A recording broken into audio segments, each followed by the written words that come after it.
supplying him with rather substantial amounts of both whiskey and decent bitter, and I was worried where his judgment was at that stage, so I decided he'd got to come with me there and then. Right. Northern Irish into the voting lobby and then went to the upper seats of Parliament to watch the historic result announced. Initially, both the Labour and Conservative side thought the government had won by a single vote, but they'd forgotten to include all the teller vote counters.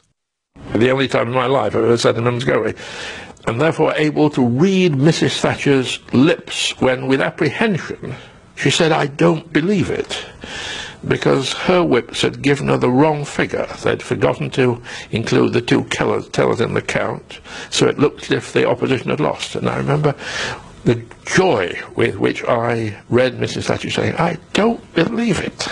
In fact, it was the Labour government that had lost, and by the narrowest of margins. Order! Order! The ayes to the right, 311.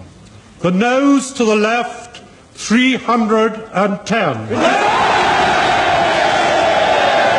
Defeated by that single vote, Jim Callaghan had to call an election for May 1979. It was won by Mrs. Thatcher, whose 11 years in office broke the power of the trade unions and transformed British society. The Labour Party would only return to government in 1997. That edition of Witness History was written and presented. Solano is, quote, tells us the importance of seeing through the heart and mind, besides the naked eyes.